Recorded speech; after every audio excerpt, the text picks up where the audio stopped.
If you showed up for your clients the way you've been showing up for your own business, would you fire yourself? Because you would never move a client deadline or just flat out miss a deadline. You wouldn't let their project sit. You wouldn't quietly stop mentioning what you promised them you would do. But the plan you made for your own business, maybe way back in January or December, you've since negotiated it away. And you've been carrying it ever since as proof that you lack self-discipline. But what if I told you that this might not be a discipline issue? Because if it isn't, just considering if it isn't a discipline issue, and that's what you assumed it was, then every fix you've tried has been solving something or trying to solve something that was never the issue. And that's why none of them worked. I'm Amber De La Garza, and you're listening to the Small Business Straight Talk podcast. If you're a successful, busy, small business owner who wants the straight talk on self-leadership, personal productivity, financial clarity, operational efficiency, team leadership, and business strategy to maximize profits, reduce stress, and make time for what matters most, then you're in the right place, and I'm so glad you've joined me. Today is episode 428, Self-Discipline, the driving force behind showing up consistently with Dre Baldwin. Today, I'm bringing back one of my favorite interviews for you to hear. Either you listened to this several years ago and it's certainly worth a re-listen, or you're newer here in the last couple years and you have not listened to this episode, and I didn't want it to stay buried. I think it's too valuable. I thought it was a great conversation, and I think you'll get a lot out of that conversation today.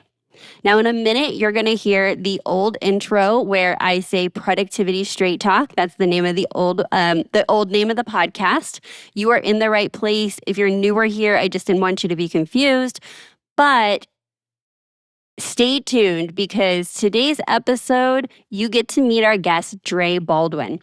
Dre is the founder of Work on Your Game, a performance operating system for entrepreneurs who refuse to underperform their potential. After going from the end of the bench in high school to a 9-year professional basketball career, Dre built his brand the same way he built his game, through disciplined execution. He has authored 43 books, delivered 4 TEDx talks, and produced over 3,600 episodes of his daily masterclass, with more than 100 million pieces of content consumed worldwide. Today, Dre works with high-level coaches, consultants, and founders who want more than motivation. He helps them instill mindset, strategy, systems, and accountability so their business scales with structure and their presence commands the room. All right, so today's episode, Dre unpacks the third day, the decision that separates pros from amateurs, and why your best and worst days should look identical from the outside. And he names what has to be in place first before any of it sticks. So if you've ever thought of yourself as someone that needs more discipline, more willpower, then today's episode conversation is for you. All right, now let's meet our guest and get to the straight talk.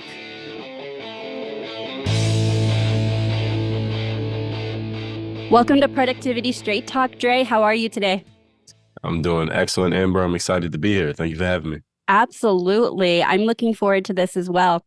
So I know we got to hear a little bit about you in the official bio, but I love to ask my guests, share with us something we don't know about you. And I would also like to hear a little bit about your backstory of how did you transition from playing basketball professionally into personal development and business? Something you don't know about me. I can tell you that I once entered a hot dog eating contest. Can I tell you how to do it? Did you win? That's the important part I of the did. story. I did not win. No, Okay. far from winning. I think I came in last. So, excuse me, the way that the contest went, it was 4th of July, and I guess this woman, she was scouting. So I was walking around Coral Gables in Miami, and I guess she sized me up as someone who could maybe eat a lot because, I guess I looked athletic. So she asked me to be in the contest. And I said, all right, I'll do it. And I tried to do it like the guys on TV. You dip the bread in the water and then you just scarf down the hot dog. And Okay, there's a strategy. I love it. yeah, so that triggered a gag reflex. That wet bread, I hate that. So that didn't go too well. I think I ate one hot dog. Well, So I did I'm that glad one. you gave it a shot. Yeah. All right. So I don't think y'all knew. I don't think that was in my bio. So that's No. something you didn't know. And as far as your question, how did I get into personal development from sports? Yeah. Yeah, so it was how that happened was I was putting a bunch of videos on YouTube back before YouTube was YouTube, back before social media was really a thing. I don't even think we were using the phrase yet, but I had a bunch of basketball players following me because all my content from 2005 to about 2009 was just on the court showing basketball players how to practice basketball. I didn't even talk in all the videos. It was just showing them the drills. And the players just started asking questions about who is this random guy on the internet putting out videos and Mhm. helping people. Obviously, it was helping them, but they didn't know who I was. So they were just trying to figure out who is this person. And I started telling them a little bit about my background. I only played 1 year of high school. I walked on to play D3 college, and then I had to hustle my way into pro basketball. So they just wanted to dig into that. Like, wow, why'd you keep showing up? Why'd you keep practicing when things weren't working? Or how do you get the confidence to perform in a game when you get one shot? You try for your high Yeah. school team, you practice all year, but tryouts are one day. So how do you get ready for that one day? Or you practice all season with the team, but then the game, there's 500 people in the crowd, and practice is nobody in the crowd. So how do you perform in that environment? Or they would ask, why'd you keep going despite all the setbacks? You're getting cut from the team over and over again. Why'd you keep trying out? Or you had to walk on and play in college. Why'd you keep the mindset, the idea in your mind you could even become a pro athlete? This is kind of a far-fetched idea, just to be honest. So I just started answering those questions in my material, or people just ask me how to get started. How do I get started playing ball? How can I get Yeah. started getting known on the internet? Because now that was becoming a career aspiration. When we were growing up, Amber, we wanted to be firefighters and doctors and lawyers. Now the kids want to be YouTubers. That's And I right. was a YouTuber at the time. At least that's how many people looked at me. So they wanted to know how they could do it.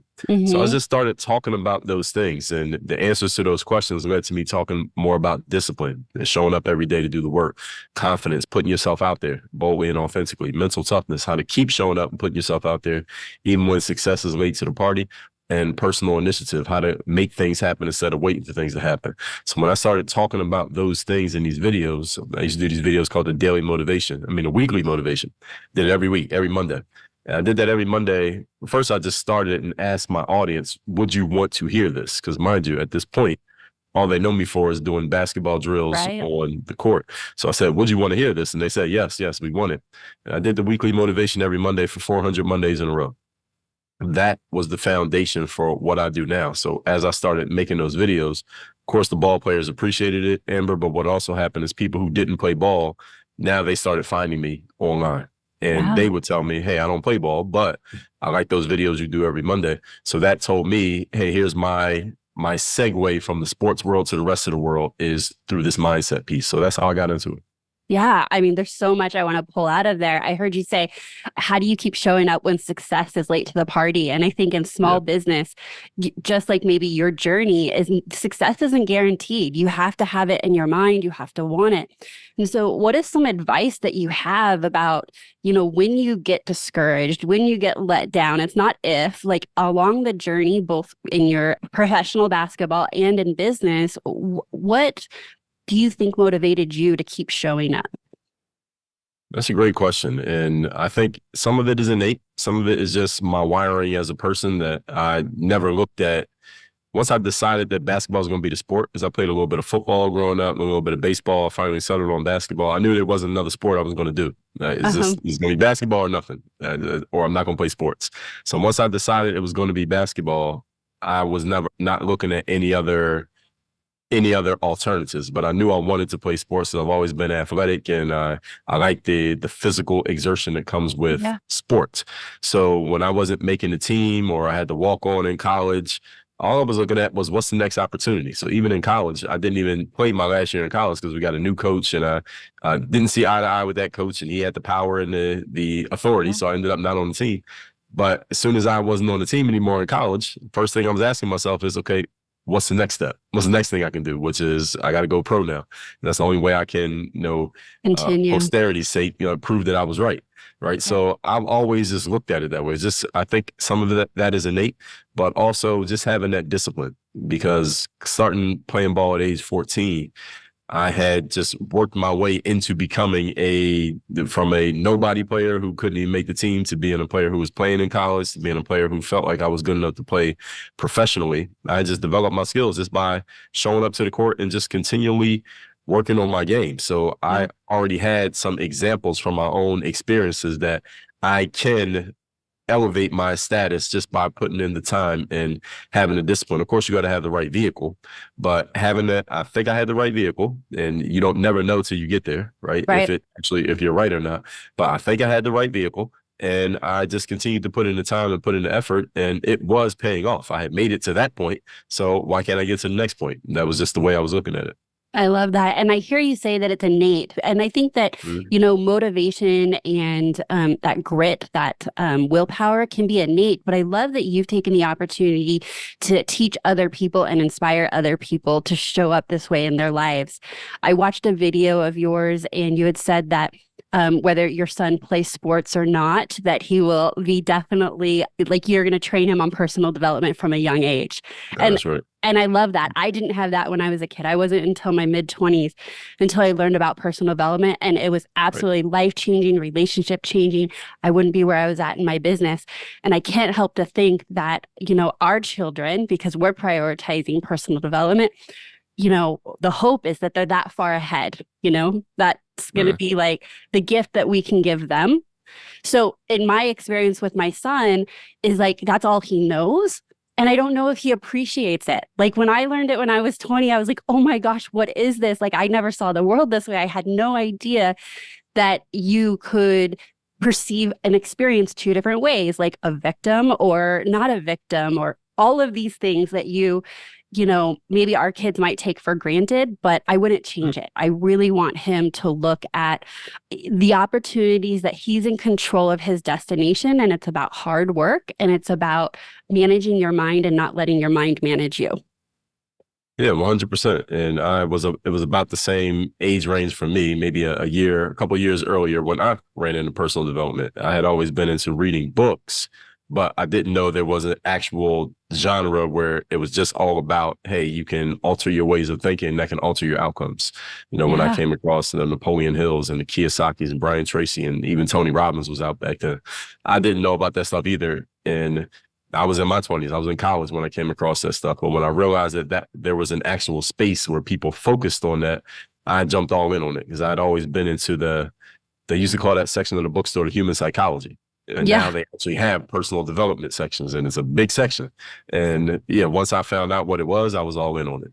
Yeah, absolutely. All right. Well, let's talk about your book, The Third Day. So the title is great. I'm not an athlete, but I know what the third day means from just going to the gym. Like you're sore. You think it's the second day that hurts, and it's the third day that you're, exhausted if you've had a great workout. So how do you continue to show up and push through? And I would love to just have you share some thoughts about your book and what does the third day mean? Sure. So the third day, it came from the sports world, but it's not limited to sports. I use sports as the example because most people can relate to that. Like anybody who's ever worked out can relate to the third day. And you're absolutely right. That third day is the hardest because the second day is still pretty new, right? But that third day, that's when you realize, okay, this is actually a job. Okay, so the third day is all about, just to give people a quick snapshot. Let's say you decide you want to start working out again. You haven't worked out for a while. Any type of workout, whether it's lifting weights, running, or just exercise, period. First day, you feel great. You got a new thing you decided to do. Exercise is voluntary. Nobody has to do it. So you chose to do it. You feel excited about it. You go to the gym. First workout kicks your butt. You got a new trainer and they push you because they want to show you how out of shape you actually are. And I've been a trainer at a gym, so we did that on purpose. So I would really tire you out in the first workout just to show you how bad you need it, because that would help me sell you on personal training or sell you on a gym membership. Right. So this is on purpose, intentional. So the second day, You're still sore from the first day, but it's still pretty new. And again, you volunteered to do this. Nobody's making you do it. So you're like, hey, this is the second day. Let's go do it. You go get your workout in. Second workout's a little bit harder because the fatigue from day one combined with the fact you're still not in shape. Drag yourself home. You say, hey, I'm doing this. Not with as much enthusiasm, but you're still there. Yeah. By the third day, you realize that this is not all fun and games. It's not a big party. This is actually a job.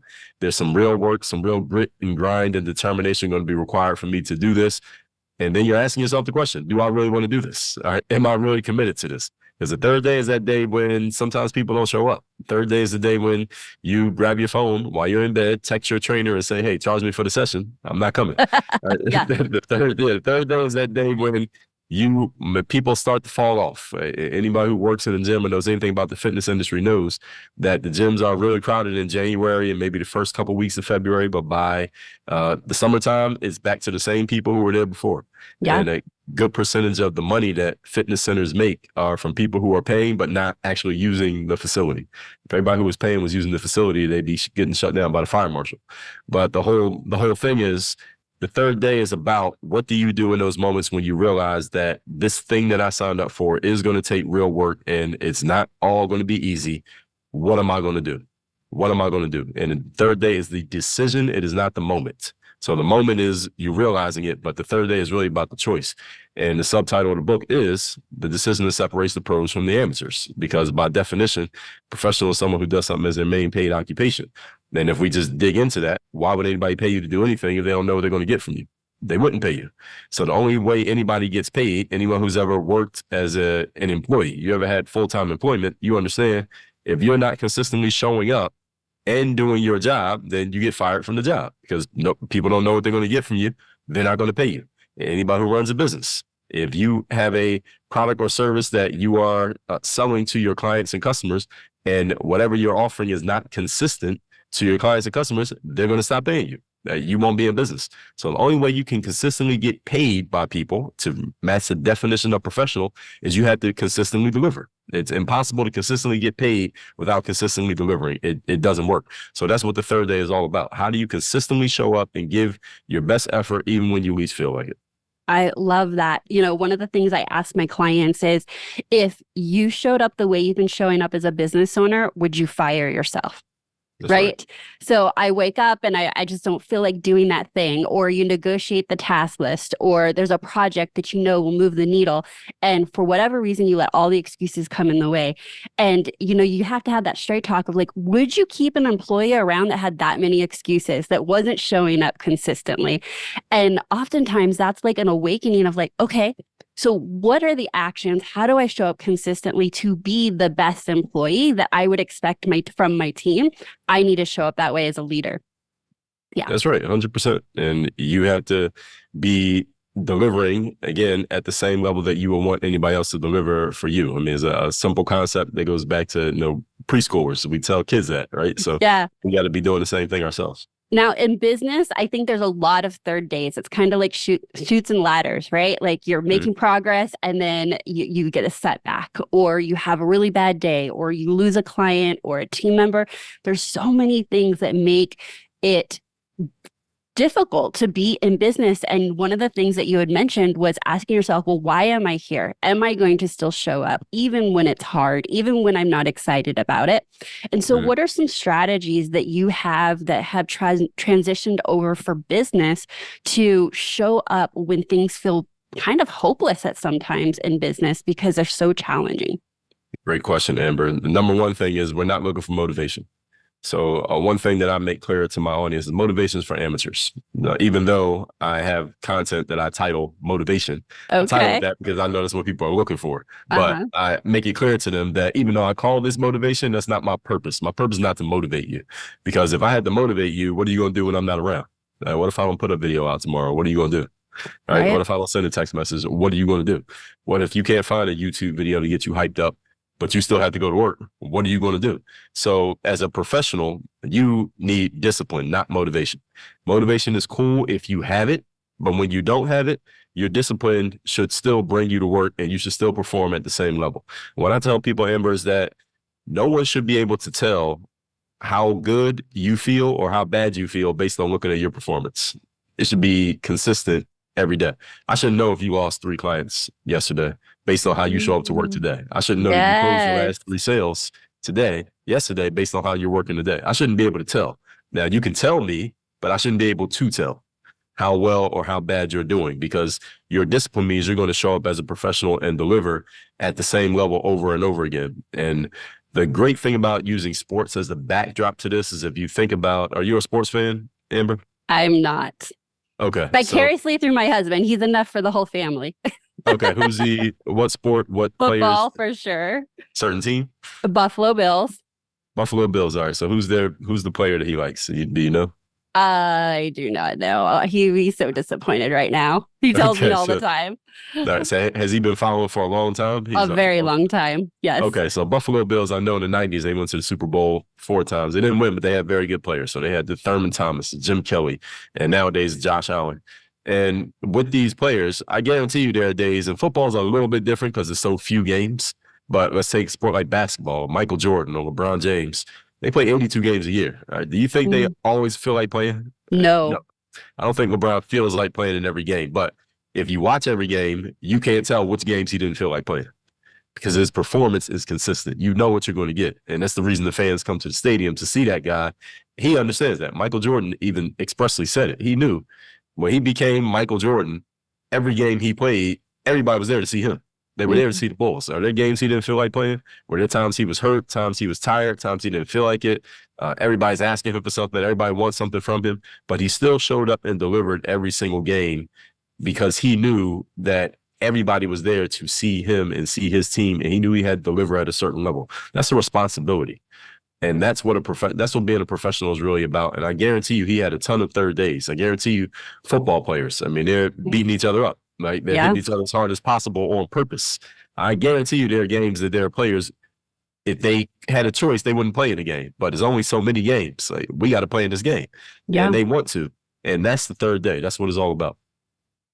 You know, when you were sharing your story of your journey with basketball, it seems like you always had like a bigger vision, right? And so when you're sharing these analogies with basketball of like, if you don't feel like playing, but you show up and you show up consistently, I only know that from business. And for me, the only way I've been able to show up consistently is to not look at what today, like how do I feel today, but like how is today affect tomorrow and like my bigger vision. And oftentimes I have to zoom out. So say you lost 3 clients or a team member left, like these disappointments that absolutely happen, it's zooming out and keeping your eye on the ball of like the long term. Would you agree that helps with the consistency and the discipline is looking into the future of what you're trying to accomplish? Absolutely, because every day builds on the next. Right? Yeah. So we also got to keep in mind that the biggest changes that happen in our lives are not these one-off random things that happen. It's our habits, because our habits control 85% of how we think, how we talk, and what we do. So anytime anybody wants to make a real change, and I was actually just writing about this I send out a newsletter every month physically to people in my audience, and it's the habits that really make the big changes in our lives. It's not this one random time, this Big Bang Theory activity that changes everything. Most people are looking for that, but that's not really where change comes from. Change comes from making a decision, changing a habit, and then because habits control 85% of what we do, now the 85% of your everyday is changing. So absolutely, to answer your question here, it's thinking about the big picture and where we want to go long term. That's also part of the discipline. When we know where we want to go, it helps drive and direct our focus in the moment. Yeah, a lot of my coaching around productivity and time management is a behavior change, habit change, right? That's consistency. Right. I know you talk a lot about systems, and it is going to be those little changes compounded over time. I often tell my clients, like, we're not going to like go from you sitting on the couch to running a marathon. You got to just start jogging and jogging consistently. Right. And the analogy is showing up, having a consistent schedule, utilizing a task list, building the systems of organization, and then maintaining those systems over time. And in the days, it feels like you're running in, I don't know, mud. But when you look back, it's those changes over time that have major impact on how you're showing up in your business and the results you're getting. So I think we see absolutely eye to eye with that. I am curious, what are some of your own favorite habits that you contribute to your own success? Wow. I got so many. I try to make everything into a habit or a process. So I'm kind of a robot in that way, I guess you could say. But Okay. for me is always try to be early. So I'm a early is on time is late, late is forgotten person. That's always been one of my mindsets. So I like to wake up early. I wake up before 4 in the morning. I try to get up really early, get my workouts in, do all the me stuff so I can start working at the time most people are waking up. So I like to start Okay. my days Love early. that. As far as the things that I do, I try to have a process for everything that I do. So anything that I have going on, I try to figure out how can I do this over and over again. Same things the same way every time. That's a phrase that we use over here. It's something I tell people in my audience, I tell people who work for me, same things, same way every time. We're following that process and we see the process works. There's no reason why we can't produce the same outcome every time because we have a process. And we just do it over and over and over again. Yeah. As far as, and I take that to when I was playing ball, I did that. In business, I do the same thing. And I'm always just trying to, how can I make a process out of this? And even with myself, like sometimes I find myself doing a task and I'm like, wait, I have an assistant. Why am I doing this? Let me pass this over to her. Yeah. And the discipline is I had to go and I had to explain it, but I only got to explain it one time. I explained it that one time, show it to her, let her take it over. Like, any questions about this? You got it? Okay, now this is your task. It's off my hands. And I can pass that over to her. So sometimes it's just the discipline of catching myself and how can I make a process out of this so I can do it over and over and over again. I love that. All right. So I am assuming you have a process for writing books. You have 33 Yes. books. So like, how did you decide that you wanted to write so many books? And was this something that you felt like you had in you, or you just got started and you're like, dang, like I got this and just kept writing? I'm so curious. It's both. I appreciate the compliment. So first of all, I've always been a reader and a writer. I had to, as far as the reading part, you got to give credit to my mother. She's an educator. So she had my sister and I reading from a very early age. So I was always into books. Mm-hmm. So the first thing I was doing online, and I told you how I kind of built my name initially through basketball players on YouTube, but I had a blog before I was on YouTube. Well, my blog didn't catch on. I didn't become known from my blog. I became known from YouTube. But I was blogging first because I always wanted to write. And when I saw the internet, when I was back in my college days, which was 2000 to 2004, I saw the internet and I saw there were spaces being created where you could just say whatever you want, do whatever you want. I said, I'm going to be doing that. So that's where I started with the blogging. So around that, between about 2009, 2011, that's when a lot of this stuff from the basketball transitioned into where we are now, because self-publishing became ubiquitous around that time, or at least I found out about it. So I wrote my first book, was the only book of mine that's a narrative. It was just me telling my basketball story. Was in 2009, maybe 2010. And I just wrote it just in a Word document and just put it out as a PDF. And I remember when I went to do the audio version of the book, Amber, in 2015, and that book was so poorly written. I had to almost rewrite the whole book because I'm like, I didn't edit it. I just wrote it and put it out. I didn't even reread it myself before I put it out. I just want to pause right there. Like, anyone listening, like, this is one of those golden nuggets of like, just get started. Like, you're not going to know, you're not even going to get the opportunity to do version 2.0 if you don't get 1.0 out there. That's right. And what's funny is nobody complained about the book, and tens of thousands of people read that book because I put it out for free. Like, all you had to do was just go download it. Nobody wrote me and said, Dre, you got some misspellings or some errors. Nobody said that. Right. And tens of thousands of people read that book because my fans just wanted to hear my story. They didn't care. So that was the funny thing. That was the first book. Then the rest of them are all informational on some level. And really what I did, my first maybe 4 or 5, it was just writing. I just took the ideas of what I wanted to say. Basically, my process for writing a book is I write out what the headers will be, which become the chapters. And then I just see the chapter. Okay, this chapter is you don't need motivation, you need discipline. And I just say everything I want to say. I just write it down. Now I go to the next one. Say everything. Next one, say everything. Then I just go back, reread it, get it edited, and then we put it out. I don't take a lot of time to write a book. So I talk to people all the time, and I'm sure you do as well, Amber, who say they want to write a book. And I say, okay, what's your book about? Most of the time when I talk to people who say they want to write a book, their first book is about their own situation, some narrative about themselves or their story. That's how long you've been working on this book. 2 years, 6 months, 3 years. I'm like, how does it take you 3 years to write a book that you know all the information for? You don't have to research anything. You don't need to go to the library. What's taking you so long? Right. Like, if I'm writing a book that I'm telling a story about my own experience, I can write that book in a day, literally one day. But I see this happen with a lot of people. So they just take too long. People are just too slow and they take too long to get things done. I'm going on a tangent here, but answer the rest of your question. No, When it comes to writing a that's great. book. And would you say that they're taking too Yeah. long because of perfectionism, thinking they have to get it right? Like so many things that can get in our way of making progress. Yeah. Possibly it's perfectionism. I think in general, people are just slow. They're just slow. Mm. And they don't realize that they need to be moving with speed. And once you get it out, then you can make it better. You can make the next and the next. And so to answer the rest of your question here, for some of my other books, depending on what type of book it is, I have different processes.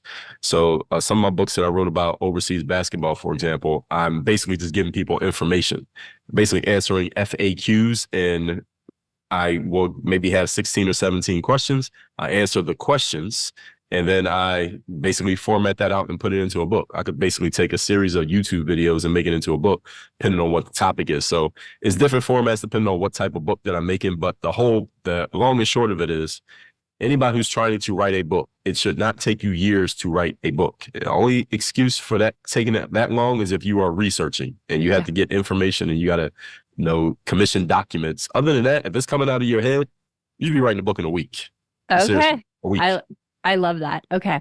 I actually wanted to circle back to discipline. So you said that it takes discipline, but if somebody doesn't innately have discipline, do you have any advice on how you build that, you create it, you cultivate it? I don't even know what the right word is, but how would you describe someone that goes from they don't have a lot of self-leadership, self-discipline to moving into they can consistently count on themselves? Absolutely. And the simple point is discipline comes from structure. So discipline is not something that you go and enforce upon yourself. And this is where many people mess it up, Amber, is that they say because I talk to people all the time who tell me they want to or need to be more disciplined. And I'm sure you do as well, because you're focused on productivity. So I'm sure people tell you, I'm not as productive as I want to be. Why? Because I'm not disciplined. I'm not consistent. I need more discipline. The challenge for people who need more discipline is that they go and try to force feed themselves discipline. And that never works. You try to force feed yourself discipline. It may work for a short period of time, but you're not going to stick to it because nothing internally has changed. You haven't changed anything fundamentally about yourself, but you just try to force yourself to be disciplined, but you weren't disciplined before. So that's not who you are. So it's not going to work.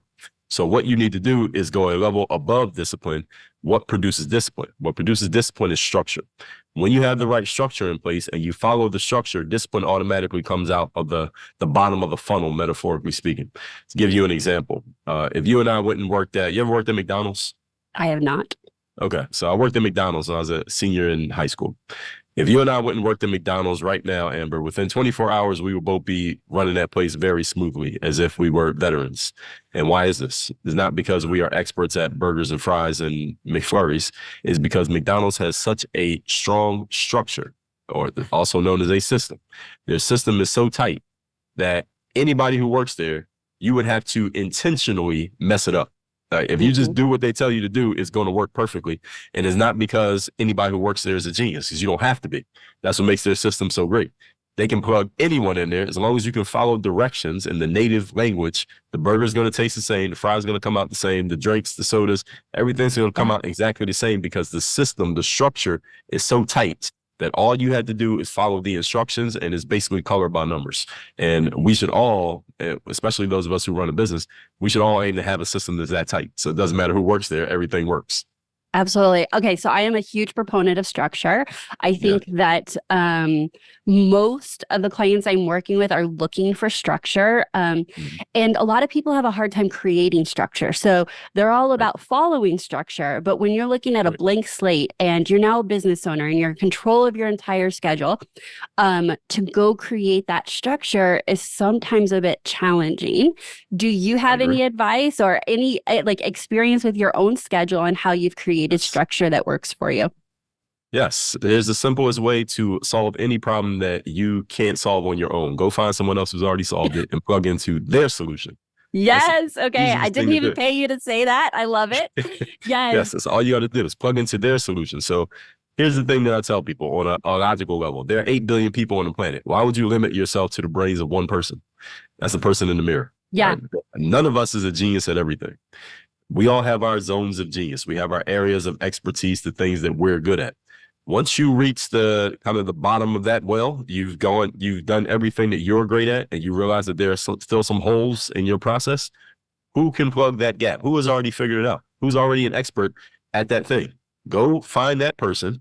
And here's what you do. You use your money to buy time. And let me explain what this means, because a lot of people have hangups about using their money to plug into these things. Because what I just said, I think most people understand it, but then it's like, well, I got to pay, don't I? Okay, yes, you do have to pay. Let me tell you why you want to pay. We have 5 forms of investment in life: time, money, attention, energy, and focus. Anything you want to be good at, you have to put in all 5. Absolutely. And this is a non-negotiable. Say those one more time slower so we all get it. Yep. Time, money, attention, energy, and focus. These are your 5 forms of investment. You must put these into anything you are successful at, anything you're good at, anything that is fruitful for you in life.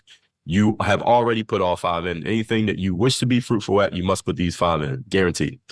So when it comes to plugging into someone else's process or someone else's structure for something that you want to be good at, yes, it costs money. And some people have a hang up about partying with their money. Okay, let's talk about that, because this is important, especially in business.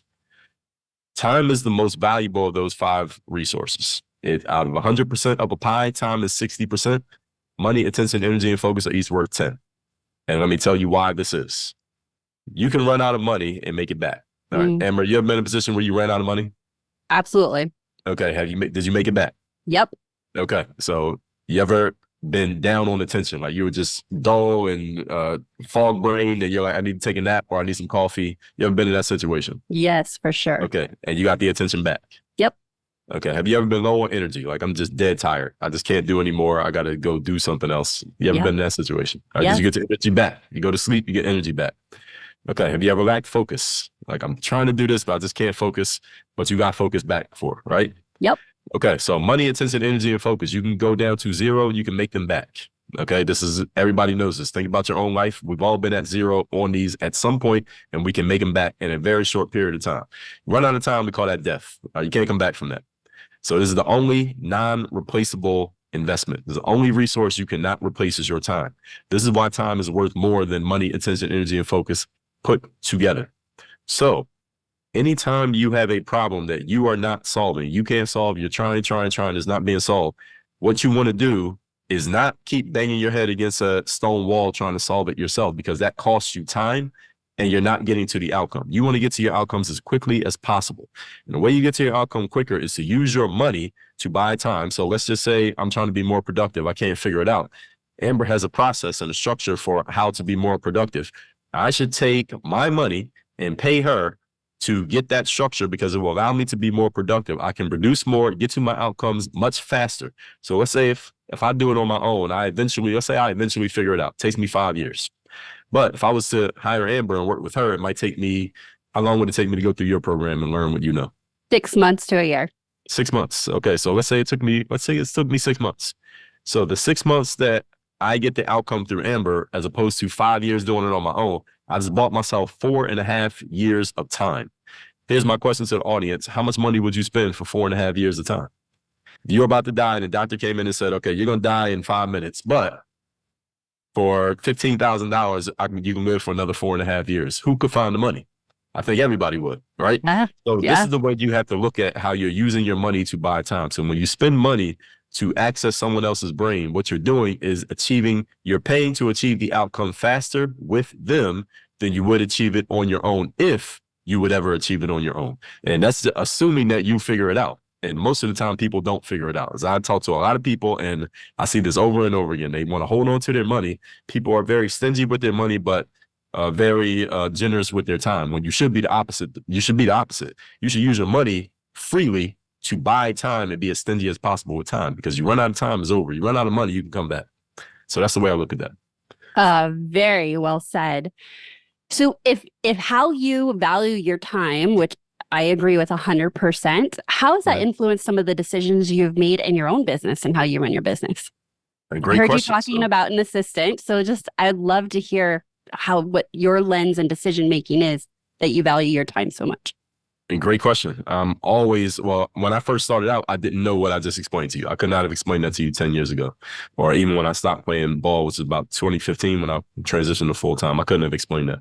But I understand it very well now because usually the older we get, the more we value our time, right? Yeah. And especially when you have children, you're looking at your kids and like, okay, I want to set him or her up for their future. And what if something happens to me tomorrow?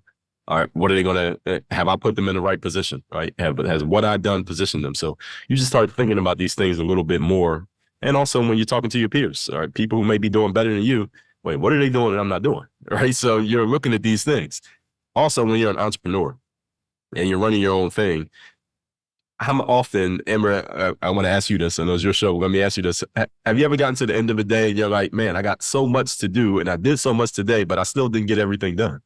Yeah, Right? every day. You never Right, get it every all day, done. You'd right? be out of business. Exactly. As an entrepreneur, you're never done your work. Yeah. Right. And I'm looking at myself, and I'm sure you look at yourself and entrepreneurs listening to this, we're never going to get everything done.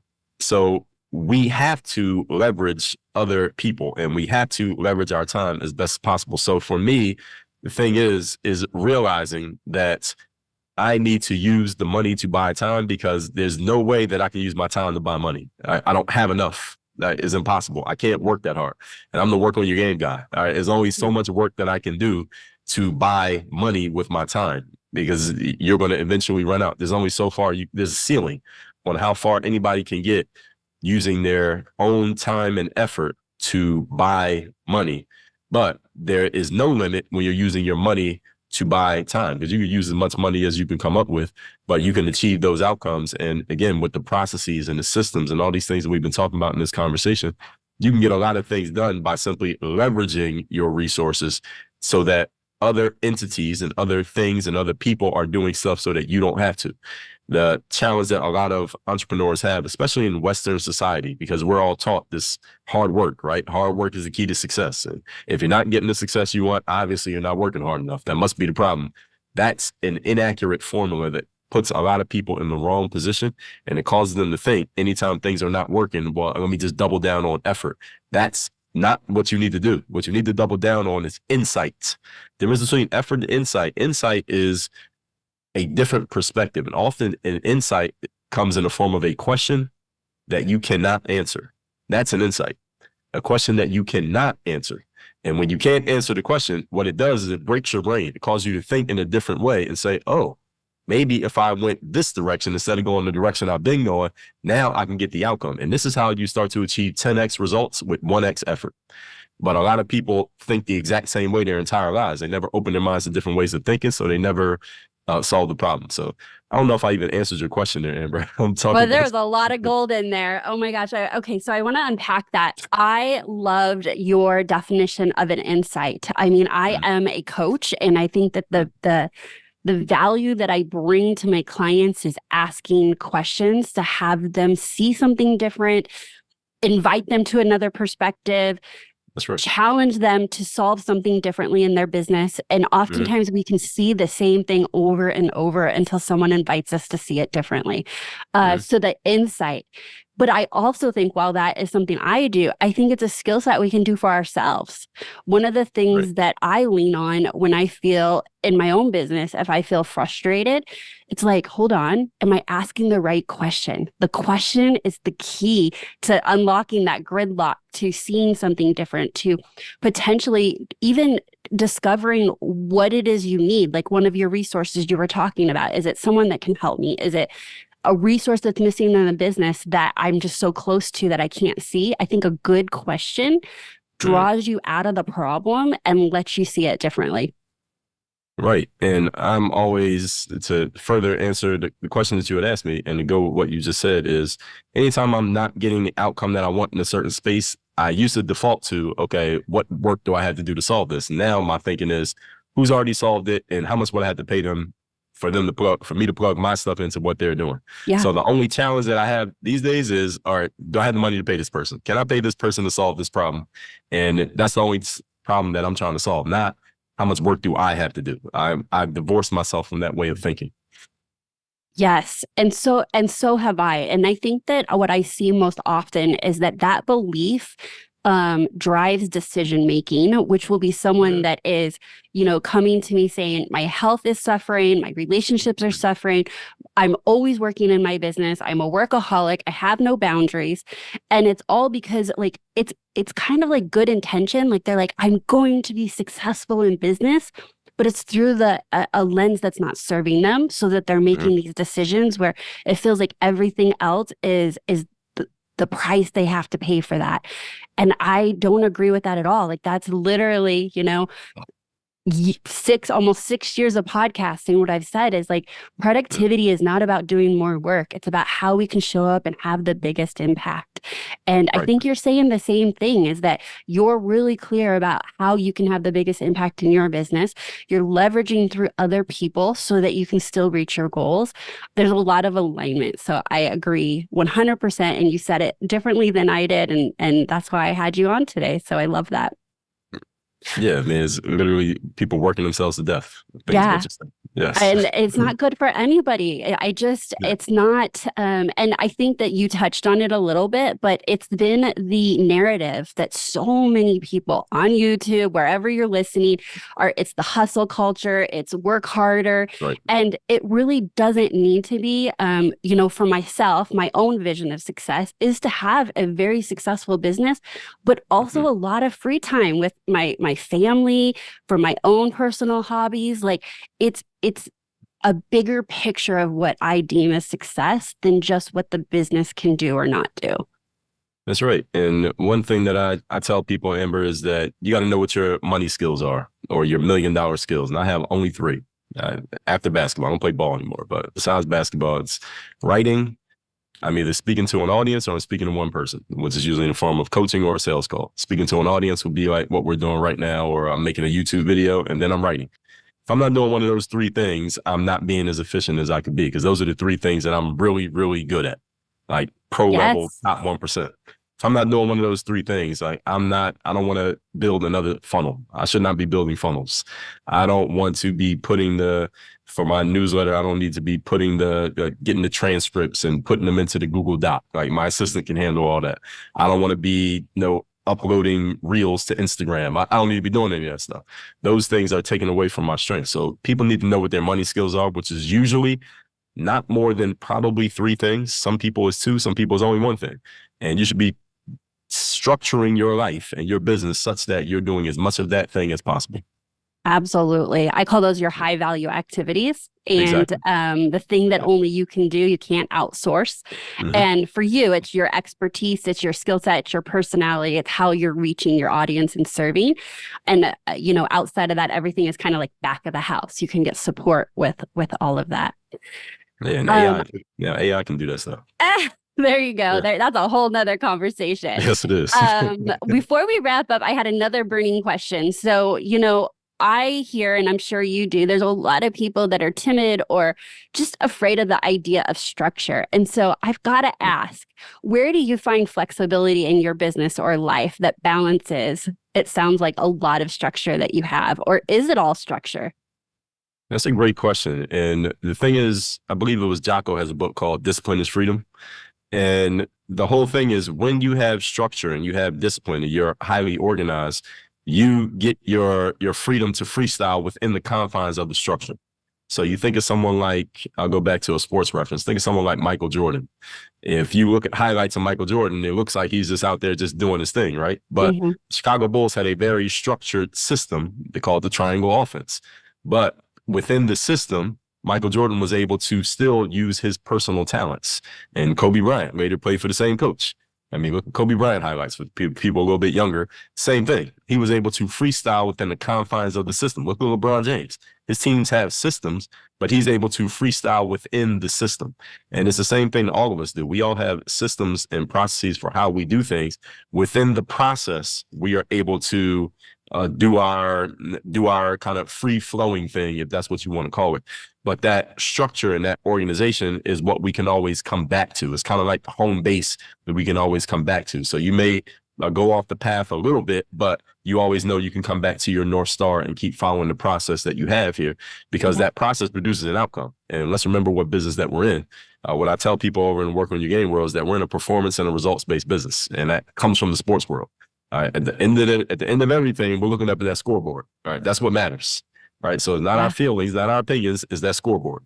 And we didn't know what our scoreboards are, but we follow the process because that's how we went on the scoreboard. And whatever you want to do in the process of following that process, do it as long as the scoreboard looks right. If it doesn't, then we got to make some changes. All right, that's great. All right, I watched one of your videos and you closed it out with a call to action for people to take action. And I also close out every single one of my episodes with that as well. So based on today's conversation, I would love to hear, like, what is some action that you would expect somebody to get from the insights we talked about today? What can someone do based on what we chatted about today? Great question. I'll give you three things. Number one, everyone should sit down and decide what are your $1 million skills, even if they haven't produced $1 million yet. But if you had to focus on them, they could, if you just focused on them. And it should be no more than three things. Most people are not that talented at more than three things. So what are your three at the most? It could be one. It can be two. It can be three. What are your $3 million skills that if you had to spend all day just doing those three things, what would they be? Write those down. You need to know what they are. And then number two, you need to put a structure in place that will produce the discipline that allows you to do more of those $1 million skills and less of everything else. If that means you need to consider, even if you're not in a position to do so yet, hiring someone who can do things for you, signing up for some AI software that can do things for you, but just moving things off of your plate. Maybe there are things you're doing right now by habit that if you just stopped doing them, it wouldn't matter. It wouldn't even make any difference. A lot of times we do that. We get caught up in the process of doing the same things over and over again for no reason, just for tradition, and they're not even doing anything for us. So again, just thinking about how can I structure my business, my life, I can do more of these money skills, whatever they happen to be. And the third thing is who or what can do things for you that you don't need to be doing yourself. Where can you substitute your hard work, but take that out of the equation and substitute in somebody else's brain, somebody else's knowledge, somebody else's insight, even if that means up to and including financially investing in getting that solution. Because again, we're in the business of buying time here, folks, because you cannot keep trading your time for all the things that you want in life because you will eventually run out of it. We're all on the clock, as I like to tell my audience. So how can you use your other resources to buy time? And think about that. How would you do it? How could you do it? Even if you don't feel like you can financially do it yet, you need to know what they are. Like, when I get this, I'm going to buy this. I'm going to invest in these things to help move myself forward. It gives your subconscious mind a focus. And when you give your subconscious mind a picture of what you want to do, it finds miraculous ways sometimes of getting you towards it. But you got to get focused on it first. Thank you so much for sharing those very clear actionables. As we close out, what can you share how our listeners can learn more about you, your writings, your YouTube? I know that you have a text number where people can get motivational videos from you or messages from you. I'd love to have you share that. Yeah, that's a lot of things. So, all right. So first thing, I'm on all the social medias. So you can find me on any social platform, probably most active on Instagram. My Instagram is just my name, at Dre Baldwin. I use the stories function there a lot. The text number, I do send out a daily motivation text every day. I also send out a Monday motivation text every week. It's a little bit longer message. You can just text me at my number, 305-384-6894. And it's free to join my text community. We'll tell you your options for how much you want to hear from me once you get into my text community. And the book, The Third Day. That's actually right here. We talked a lot about that. I will send anyone a free copy of this book, paperback version. All we ask is that you cover the shipping, and to USA's is $9.95. Go to thirdDayBook.com, thirdDayBook.com. The book is completely for free. All you're going to do is cover the shipping. We will ship this to you wherever you live, physical copy to your doorstep. And then if you do any of those things, you'll be in our world, and we'll email you and all that. You'll know everything else we got going on. That's excellent. Thank you so much for being here today. This was a great conversation. Of course. I appreciate you sharing your platform. Thank you. Absolutely.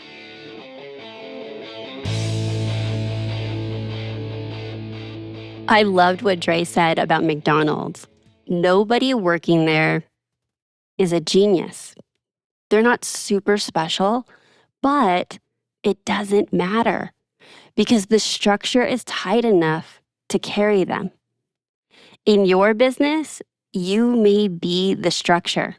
And that structure that you're trying to hold together for your entire business or your entire team is exhausting in a way that it's so easy to stop noticing that might be the hum underneath that feels so heavy in running your business. It's really an interesting thought about how McDonald's runs so similar across all franchises and how nailed down their systems are for training for the employees to understand exactly what it is that they need to do to get the same results. I feel like there is some nuggets in there that we can definitely apply to our small businesses. I have loved having you listen to this episode of Small Business Straight Talk podcast, and I sure hope you enjoyed this conversation with Dre as much as I did. This is obviously, you got to the end, and this is exactly why I wanted to bring this episode back to you. But no change. Without taking action, nothing will change for you or your business. So here's an idea of something that you can do from today's episode. I want you to pick one thing in your business that only happens when you feel like it. And it doesn't have to be something big. It can be something small. It could be something that just takes a few minutes. You choose. But I want you to only pick one. And this is actually an exercise that I do with my clients as well, because we got to start somewhere, get momentum, have our wins, and then build upon those wins. So when you pick the one thing, I want you to put it on your calendar at the same time every day this week. And I want you to show up for it. That's it. You're just going to focus on showing up for that one thing. And I want you to show up as you would for a client, or as you would expect your employee that's a star employee to show up consistently to do the thing that the business needs done. That's it. One thing, same time, 5 days. Now, with all of the recommendations I give, look, if you're working a 4-day week because it's summer, then do it for 4 days. If you have a different schedule Monday and Wednesday because you're going to the gym in the morning, then adjust it. That is absolutely real life. But ideally, you want to find that consistency. And the only reason you would change it is if there's other consistency, and consistency doesn't need to be every single day is the same, that you're structuring your scheduled task around it. So that's the caveat. I really just hate giving like one solution, one option. It's never that. So definitely make it work for you to show up consistently in the thing that you've been negotiating away. All right, if you've enjoyed today's episode, please make sure that you share it with another business owner who you think would enjoy this podcast. I really appreciate you guys sharing it. That is how the podcast grows. That's how it can help more business owners with their businesses. And if this is the first time you've tuned in, I just want to say welcome. Thank you so much. Be sure you hit subscribe so you don't miss another episode. So that's my straight talk for today. Until next time, have a productive week.